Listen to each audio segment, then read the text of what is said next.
My name is Otuto Chukwu, a PhD candidate in health policy at the University of Toronto. I am a pharmacist and I hold a few honors, awards, and distinctions, such as the Vanier Canada Graduate Scholarship, the IDRC Doctoral Research Award, the 2023 Michael Detta Award for Health Leadership and Policy in Canada, and the 2024 Emerging Academic Award from the Gown Awards, University of Toronto. I am also a Mandela Washington Fellow, a Junior Fellow at Massey College, an Associate Fellow of the Royal Commonwealth Society, and most importantly, named a 40 under 40 Public Health Catalyst Awardee from the Boston Congress of Public Health, USA. This award recognizes the next generation of leaders who inspire and catalyze us all to a more just and equitable world. I had to risk losing all modesty to share these accolades and accomplishments because I want to inspire you to strive towards greatness and for you to see that anything is possible. I sense that one of the questions going through your mind right now could be, how did you get here and achieve all these in such a short time? Don't worry, that is the essence of this video. Now let's dig into it. The number one thing you need is focus, drive, and then identifying the niche you want to situate yourself in. You see, I'm a trained pharmacist, but somewhere along the line in my training, I realized that there is only so much I could do as a pharmacist working at a service delivery point. Now, don't get me wrong, we need pharmacists and other professionals in various service delivery points in the hospital and community, but we also need them in decision-making spaces where they can inform policy. We also need them in spaces where they can generate evidence to also inform policy. I felt that I would be able to do more as a policymaker who is also a pharmacist. This made me to focus my energy and drive on building my capacity in research that is geared towards policy. So the second thing to do is to map your journey by creating a strategic action plan that will help you get to where you want to be. So you need to ask yourself like a couple of questions. Ask yourself why you want to get into that area and how you will get into that area. Who do you need to reach out to advise you?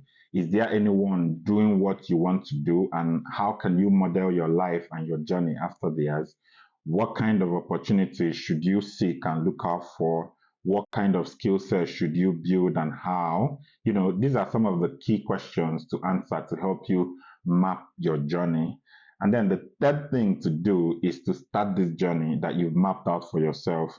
It may be that you may need to even work pro bono in some cases to build the required skill sets and capacity you need and to meet the people that could be crucial in helping you to navigate your path. So get involved in research is what I would say. Find organizations and people doing research in your area of interest, and offer to help. In doing so, you build your skills, and having these research skills and the corresponding publications to show for it is very crucial for you to land that graduate school opportunity you're applying to. It will show the people assessing your admission criteria, your application, and your documents that at least you have the basics covered and that you are prepared to excel in your academic program. So once you have this sorted out, you move on to the next stage. The fourth thing I want to talk about that might be crucial to your journey might be seen as a digression from routine academic path, but with the way the world is evolving and what I've experienced, I believe it is crucial. This fourth thing is to start building your leadership capacity and community engagement. These are attributes that will be crucial to your academic, professional, and life journey. Anyone might be academically smart, but not anyone can lead, engage with communities, and show other quotients beyond the intelligence quotient. You need emotional quotient, you need social quotient, you need adversity quotient, and engaging in leadership and community endeavors will help you to build this. In addition to building this quotient, your leadership and community impact could be what sets you apart from others, really. It definitely did for me. Participating in the Mandela Washington Fellowship helped me hone my leadership skills, which I continue to develop by getting involved directly and indirectly in leadership endeavors within my program and other areas. I help and support many undergraduate students in Nigeria and try to lend a helping hand for them to achieve their goals I also co-founded a nonprofit called ICAD Foundation, and it's a vehicle I use to engage more directly in community-based initiatives and advocacy. So these have helped me in a lot of ways to show that I have other capabilities and I have other things to offer beyond the academic endeavors and achievements I want to make in the academic sphere. So building this capacity will help you to stand out and show that you can do a whole lot more than your academic skills or prowess. So now that you've built your capacity and feel prepared, the next thing is to research the programs you're interested in and the schools offering them in the target countries where you want to study. Usually a Google search is always a good place to start. You can also check some websites that provide listings on schools and programs that they offer, such as Times Higher Education, Find a Masters, etc. My recommendation is to identify at least 10 different options. With a list of these options, the next thing to do is to visit the websites of each of these programs to get a better grasp of what's on offer. Check the curriculum and the program to see if it covers the areas you're interested in and if it will teach you the things you want to know. Check to see if you meet the eligibility requirements for the program. Ensure that as much as possible you meet all of these requirements to improve your chances. Then check the funding page to see what scholarships and funding are available to you.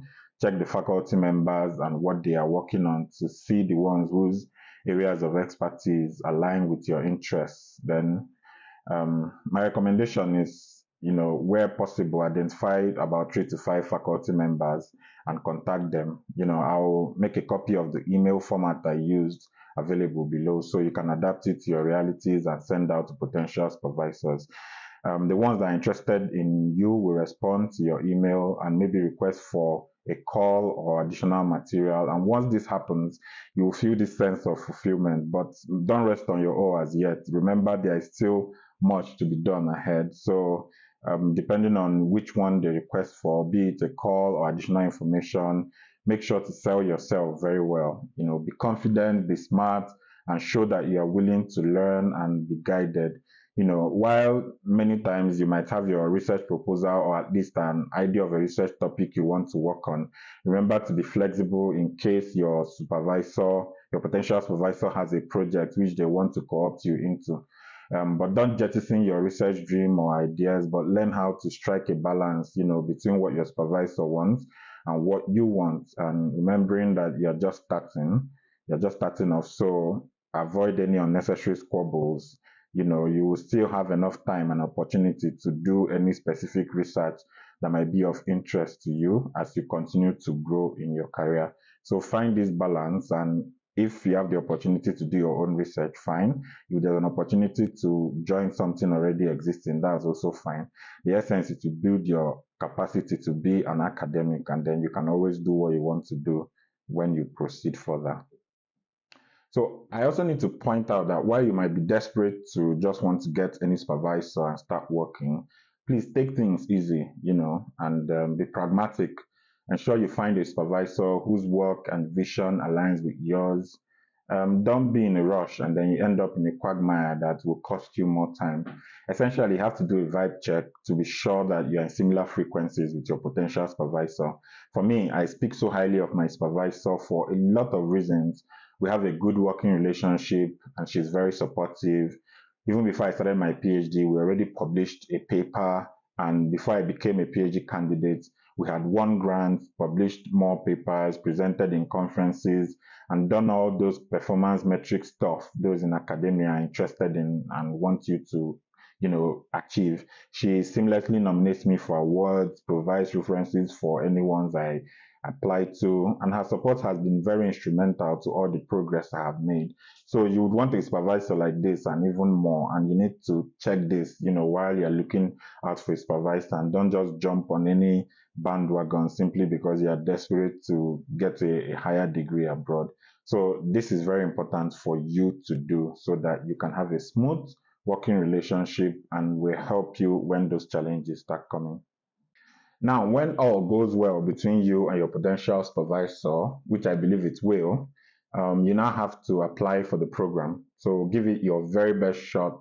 Sell yourself, don't hold back in showcasing how fit and qualified you are to make it to the admissions and scholarships list. Most applications require that you submit references from previous supervisors, lecturers, managers, or even your peers.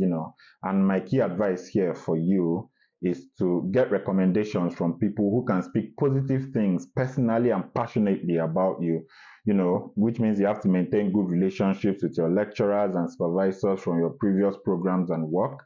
Their referee report will be crucial to your admission into the program you're applying to. Some programs might require an interview. Make sure you prepare well for that and that you go through your application again and again, and every bit of it, you have it covered. You also connect with people already in the program and ask them for guidance so that you can know what to prepare for and how to prepare and what to expect. So when you have this information and all of that, you are better prepared to do well in your interview if that is the case for the program you're applying to. So at this point, I want to encourage you to be resilient, because things may not always go as smoothly as you plan and you may get a rejection. I don't hope that for you, but it's a possibility. But you have to be resilient and never be defeated by the no's. For me, I can't count the number of no's I have received. Even at this stage where I have better capacity than I had previously, I still get no's. So don't let it derail you. It is sad to receive those emails that tell you, oh, you will receive a large amount of strong applications, including yours, but we regret to inform you that you have not been selected and all of that. Some of us call it the love letter, but don't let the love letters derail you. It's sad and disheartening, but remain resilient and resolute. I've seen some people give up because they feel they are not good enough. You're good enough. It's just that sometimes there are more people than there are spaces and opportunities. I mean, think of it. There are only a few positions for 1,001 amazing people like you. So it's not that you are not good enough, but it's just that there are not enough spots to go around. And sometimes it boils down to luck, really. I know this because I have been in some spaces where decisions are made on people's applications for things like this. So I know, and this is where faith and hope comes in as well. Keep your faith and your hope alive, and pray for your breakthrough to come, and it will come. Your yes will come, and when it eventually comes, you celebrate it and you enjoy the feeling. But still, don't get too carried away because the journey has only just begun, and there will be challenges, and we'll speak about those challenges shortly. Anyway, before I talk about the challenges, which I will end with, let me talk about taking advantage of the new opportunity you now have. Take advantage of the new resources that are now available to you. Participate in activities in your program, attend conferences and network with people. Participate actively and try to present in conferences. All the conferences I've attended, I try to present something. Currently, I have presented over 30 research papers in conferences, and this was me arriving Cape Town for a conference this year.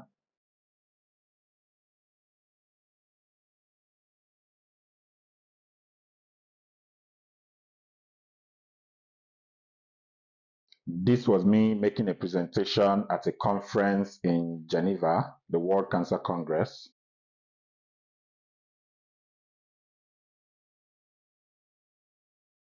This was also me participating actively by asking questions and engaging with other researchers at the conference.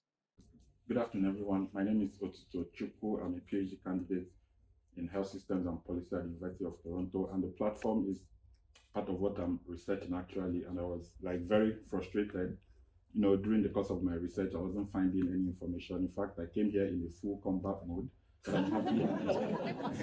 I'm happy I waited for the presentation, and most of my questions, have been answered. In fact, in the course of my research, I developed an implementation framework for Nigeria. I'm Nigerian, which is part of what I'll be presenting in the next oral sessions.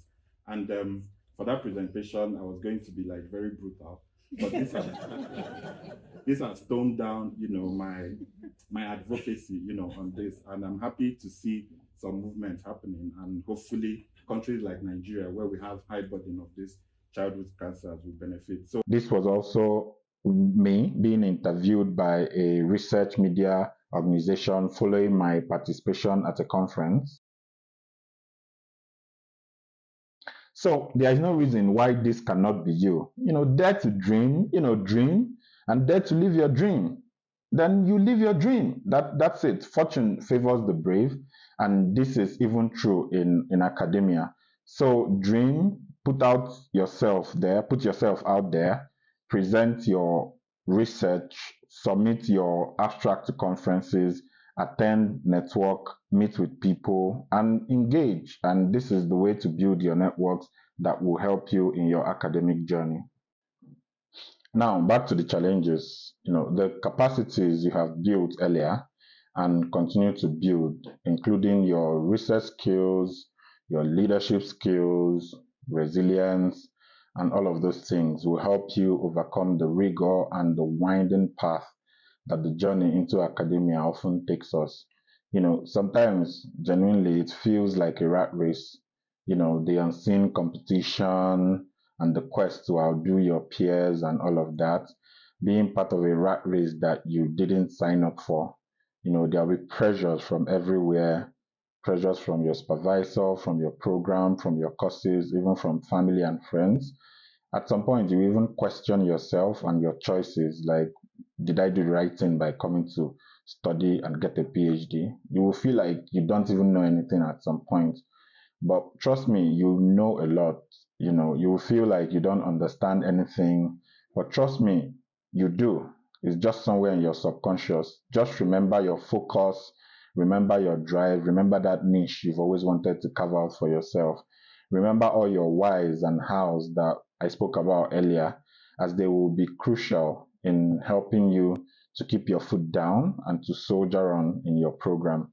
You will pass through a lot of valleys of shit, pardon my French, but you can search for it on Google. It was written over a decade ago by a blog called the Thesis Whisperer, and it still resonates today. The valley of shit is that point where and when you lose your perspective and you lose your confidence and belief in yourself. It will happen along your journey in academia, as you get your graduate degree, your PhD. Trust me, it will. I haven't come across one PhD student, both former and current, that has not passed through this phase. So expect it by all means. It won't be all rosy, but I'm sure you will overcome it if you persist and if you combine your capacities that you've built and your adversity quotient and your community of support and your resilience. You'll be able to go through this phase and pass through it and come out triumphant. Communities of support are very important. If you don't have one, start building it now. No man should be an island. So essentially what I'm saying is just give it time and persevere and watch yourself bloom and become a star. So, and in wrapping this up, I will leave you with some words of encouragement, and I hope you do feel encouraged by these words as you start or continue on your journey. Do not pass up on opportunities to work on things and build yourself. Why you shouldn't bite more than you can chew. Learn how to prioritize and balance your life so you can optimize and get the most out of every area of your life, including your academic pursuits. Don't join the rat race. Instead, learn how to collaborate and not compete. Consider the collaboration spectrum by the Tamarack Institute. You want to go from competing and coexisting to collaboration and integration. And again, try to be transformative. Take risks. What is the worst that could happen? But every good thing could happen when you take risks and they work out. So keep a positive and a winning mindset. Dare to do. Keep pushing no matter how much you have failed. You know why? Because each failure teaches you not to go about the issue again and allows you to try new and different things. So never skip on opportunities because you think you're not good enough. If you put yourself down, other people would, which would further fuel your inadequacies rather than addressing them and helping you to break forth to another level of academic and professional greatness. Also, I would say that if you pass up those opportunities, you already told yourself no, even without exploring the possibility that someone else might believe in you, even though you don't believe so much in yourself because of any reason that has affected your confidence. Because if you pass up on these opportunities, you just would never know what could have been. What do you think would kill you more? Trying and learning from the outcomes of your trial to keep growing, or never knowing what could have been if you actually tried. For me, I would rather try and see what comes out of it. So I hope this video inspires you and helps you get that thing you're looking for. I pray for light to shine on you. I'll say go and succeed. You only need one yes, and then the floodgates open. So go, try, believe, prosper. And at this point, I want to thank you for joining me in this process of taking you through my journey of becoming. And I hope it inspires you and helps your own journey too. I believe that you will succeed. So now, if you want to get more resources to help you in your academic and research journey, you can join AutoAid by scanning this QR code. And if you want to connect with me on LinkedIn, you can do so by scanning this QR code. And I'll be looking forward to connecting with you and discussing further and sharing my experiences and resources. Let's get winning, guys.